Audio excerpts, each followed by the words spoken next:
भगवते वासुदेवाय। ओम नमो भगवते वासुदेवाय। ओम नमो भगवते वासुदेवाय। ओम नमो भगवते वासुदेवाय। ओम नमो भगवते वासुदेवाय। नारायणं नमस्कृत्य नारायणं नमस्कृत्य नरं चैव नरोत्तमं देवीं सरस्वती व्यासं दैवीं सरस्वती व्यासं ततो जयमुदीरये। जयमुदीरये। नष्टप्रायेषु भद्रेषु नष्टप्रायेषु भद्रेषु नित्यं भागवत सेवया नित्यं भागवत सेवया भगवती उत्तमानुश्लोके भगवती उत्तमश्लोके भक्तिर्भवति नैष्टिकी भक्तिर्भवति नैष्टिकी। कृष्णाय वासुदेवाय कृष्णाय वासुदेवाय देवकी नन्दनाय च देवकी नन्दनाय च नन्दगोपकुमाराय नन्दगोपकुमाराय गोविन्दाय नमो गोविन्दाय नमो नमः। ॐ अज्ञानतिमिरन्दस्य ज्ञानाञ्जनशलाकया चक्षुरुन्मिलितं येन तस्मै श्रीगुरुवे नमः। श्रीचैतन्यमनोभीष्टं स्थापितं येन भूतले स्वयं रूप कदा मह्यं ददाति स्वपदान्तिकं। वन्देऽहं श्रीगुरो श्रीयुतापदकमलं श्रीगुरुं वैष्णवांश्च श्रीरूपं सागरजातं सकलरघुनाथान्वितं तं सजीवं साद्वैतं सावधूतं परिजनसहितं कृष्णचैतन्यदेवं श्रीराधा कृष्णपदा सकला ललिता श्रीविशाखान्वितां च नमो विश्वदाय कृष्णयशाय भूतले श्रीमते भक्तिवेदान्त स्वामिनिधि नामिने। नमस्ते सरस्वती देवे गौरवाणी प्रचारिणे निर्विशेष शून्यवादी भाषादेशकारिणे वाञ्छाकल्पतरुभ्यश्च कृपा सिन्धुभ्येव च पतितानां पावनेभ्यो वैष्णवेभ्यो नमो नमः। जय श्री कृष्ण चैतन्य प्रभु नित्यानंद श्री अद्वैत गदाधर श्रीवासादि गौर भक्तवृंद। हरे कृष्णा कृष्णा कृष्णा हरे हरे हरे राम राम राम हरे हरे। हरे कृष्णा। हरे कृष्णा। ऐसा लग रहा है सब एकदम जोश में है। ठीक है, तो सुबह की कक्षा में सबका स्वागत है। तो भगवत गीता की चर्चा चालू है और विशेष करके जो पहला श्लोक है जिसको हमने पिछली बार भी चर्चा की, आज भी उसमें से एक बहुत ही महत्वपूर्ण एक विषय उसके ऊपर ही हम चर्चा करेंगे जो हमारे जीवन में महत्वपूर्ण है। तो इस श्लोक में धृतराष्ट्र कहते हैं कि धर्म क्षेत्रे कुरुक्षेत्रे समवेत युत्सव मामकः पांडवाचैव किम अकुर्वत संजय। तो धृतराष्ट्र ने पूछा है कि हे संजय, मुझे बताओ कि जो कुरुक्षेत्र है, ये जो धर्म क्षेत्र है, यहाँ पे मेरे और जो पांडव या पंडु के पुत्र हैं, ये क्या कर रहे हैं, मुझे बताओ। तो हमने पिछली बार इस कुरुक्षेत्र को अपने हृदय के साथ इसकी तुलना की, और हृदय में अगर भक्ति हो तभी हम पांडवों जैसे अच्छे गुण, विशेष करके भक्तों के जीवन में जो गुण आते हैं, जिसकी तुलना नम्रता, सहनशीलता, अहिंसा, प्रामाणिकता, तपस्या, स्वच्छता, सत्यता, धार्मिकता, ये जो सभी गुण है, ये इनकी तुलना पांडवों के साथ की जाती है। और जो षड ऋतु है, काम, क्रोध, लोभ, मद, मोह, मत्सर, इनकी तुलना कौरवों के साथ की जाती है। तो हमने देखा था कि अगर हृदय में अगर भक्ति स्थापित हो जाए तो अपने आप हमारे पांडवों जैसे गुण बढ़ेंगे और कौरवों जैसे जो दुर्गुण है वो घटते जाएंगे।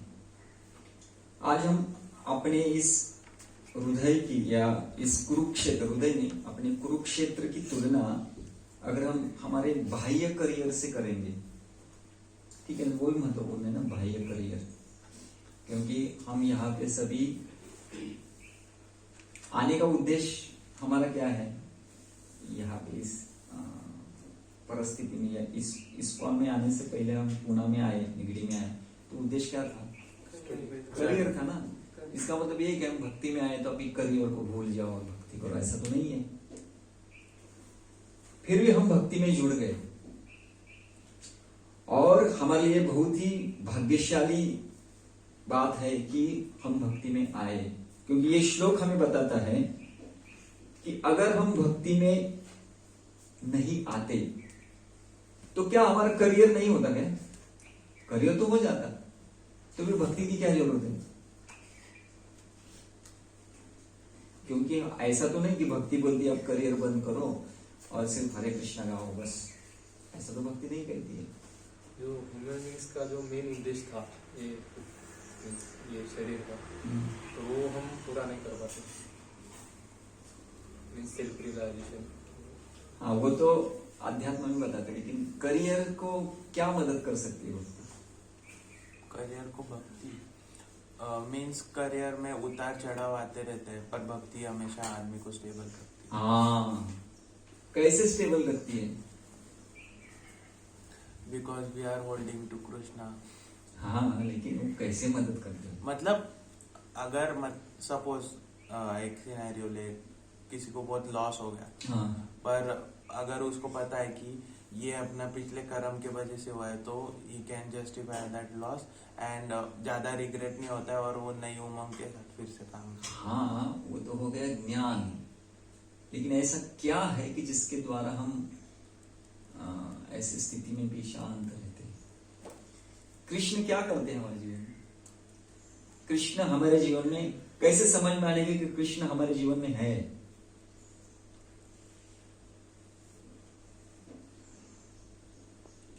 समझ नहीं पाया।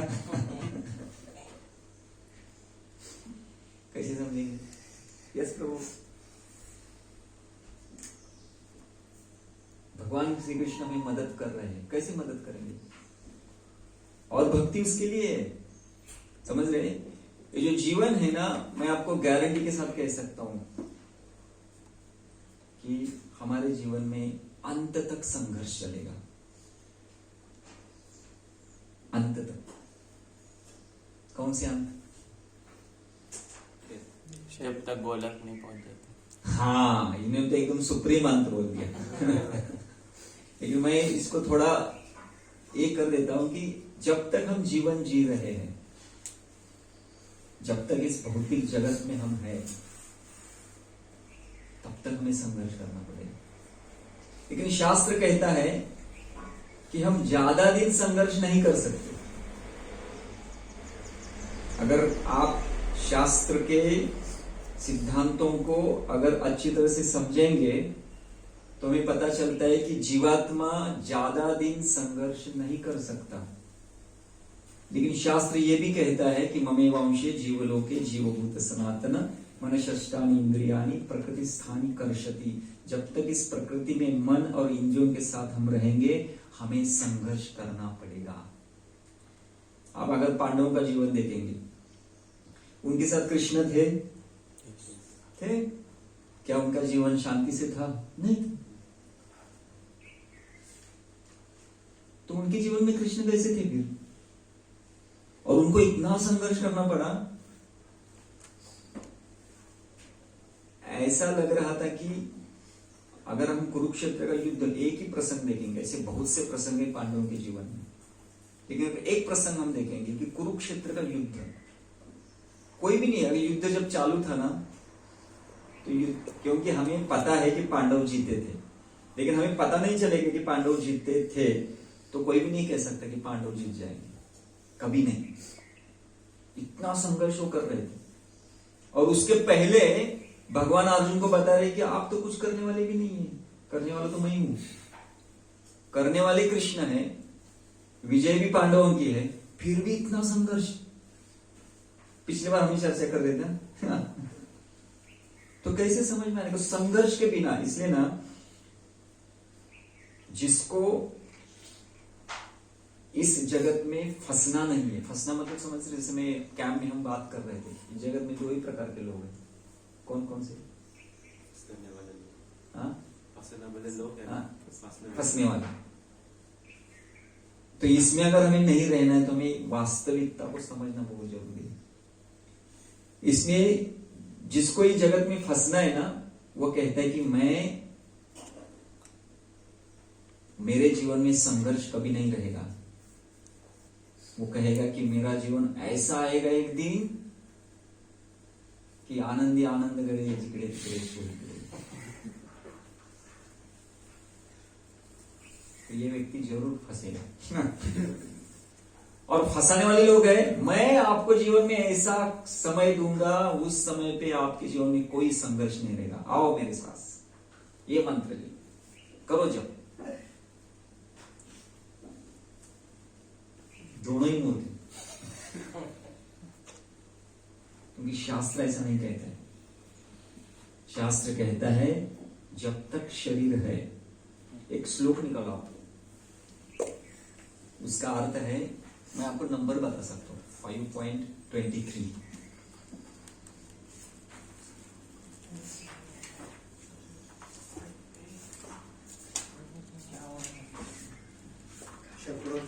हाँ, शक्नोति क्या है? शक्नोति। Before giving up this present body, if one is able to tolerate the urges of material senses and check the force of desire and anger, he is well situated and is happy in this world. Okay, तो इसमें क्या समझ में आता है?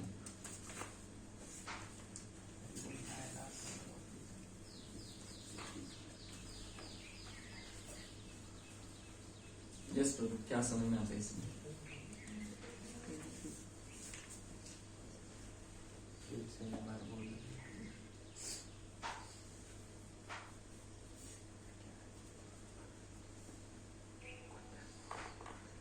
इस श्लोक क्या बताता है?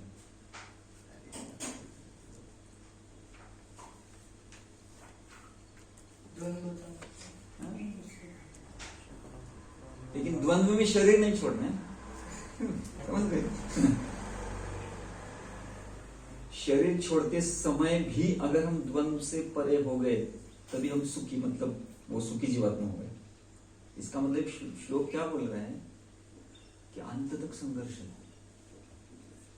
अंत तक संघर्ष, अंत तक। ठीक है, कोई भी जगत में ऐसा नहीं कह सकता। भगवान ने सिद्धांत दिया ना, ममेव वंश जीव लोके जीव भूत सनातन। अब इस सिद्धांत के विरोध में कोई बोल सकता है? अगर कोई साधु इस सिद्धांत के विरोध में बोल सकता है तो भगवान के विरोध में हो गया ना, वो शास्त्र के विरोध में हो गया ना। कभी प्रभुपाद ऐसे कहे कि आपके जीवन में कभी संघर्ष नहीं रहेगा? प्रभुपाद कहे chant Hare Krishna and be happy. ये बी हैप्पी कहां से आ गया? संघर्ष है मतलब ऐसा नहीं कि we will be in misery, मतलब हम दुखी रहेंगे ऐसा थोड़ी है। संघर्ष है और अपन सुखी भी रहेंगे, मतलब अंदर से सुखी है, बाहर से दुखी, बाहर से मतलब संघर्ष भी कर रहे हैं और सुखी भी है। सुखी भी है, सुख मतलब सुख in not sense of material world, but अंदर से।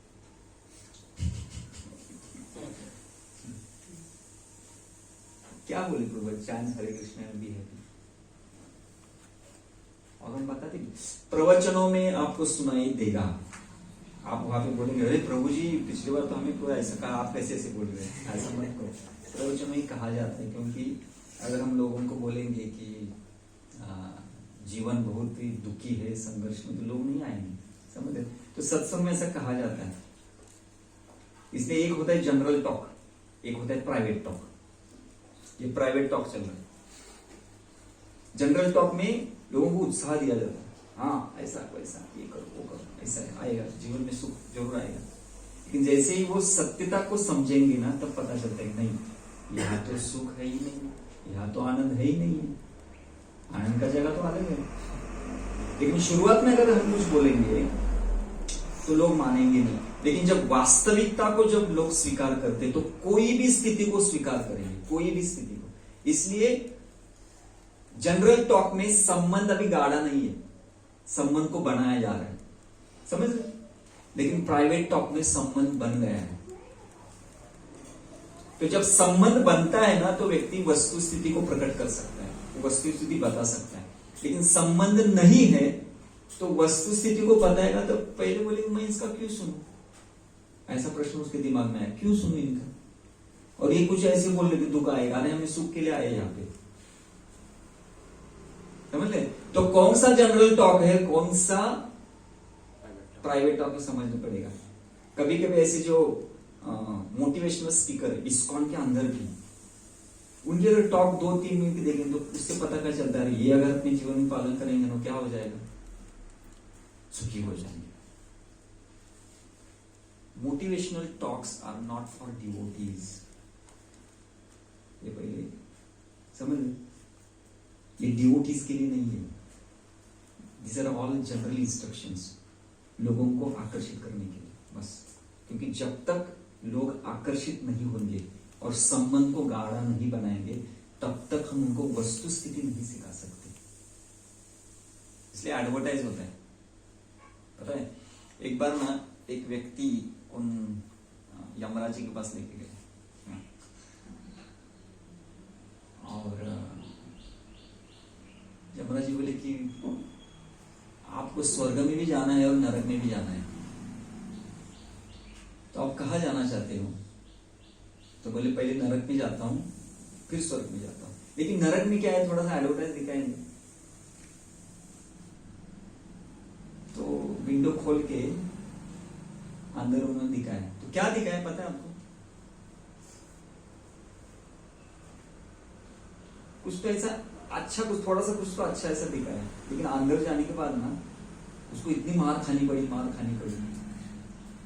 मैंने बोला प्रभु आपने तो मुझे कुछ दिखाया था, बोले वो एडवर्टाइज था, समझ गए। तो भौतिक जगत में जो जाहिरात या एडवर्टाइज की जाती है ना, वो कुछ नहीं है, वो एक ये दिखाया जाता है। और एडवर्टाइज का उद्देश्य है कि आकर्षण। इसलिए मोटिवेशनल जो स्पीच है ना, is not a private speech, समझ रहे। अगर आप किसी भी मोटिवेशनल स्पीकर को अगर आप वही चीज बता मतलब पूछेंगे ना कि प्रभु जी सही में जो आप बोल रहे सही है क्या, अगर आपका संबंध में तो वो वास्तविकता बताएंगे ऐसा नहीं है, लेकिन ऐसा हमें करना है। वो जगह ये नहीं, समझ रहे। तो ना मुझे फंसना है ना मैं आपको फंसाने के लिए आया हूं यहाँ पे। इसलिए वास्तविकता शास्त्र की क्या है, ये जगत संघर्ष से बना हुआ है। परम पूज्य राधानाथ स्वामी महाराज वो संघर्ष को बताते हुए एक बार कहे कि इस भौतिक जगत में सिर्फ ऐसा नहीं कि हमें ही संघर्ष करना पड़ता है। आप अगर वो बोले ब्लड, हमारे शरीर से ब्लड के बूंद निकालेंगे और उसको अगर आप चेक करोगे इसके नीचे, हाँ, तो वहां पे क्या दिखाई देगा बताएं, दो क्या पेशी को क्या कहते हैं, सेल्स ना, सेल्स। तो उसमें 2 सेल्स रहते हैं, एक रहते हैं व्हाइट और दूसरा, और दोनों में संघर्ष चालू।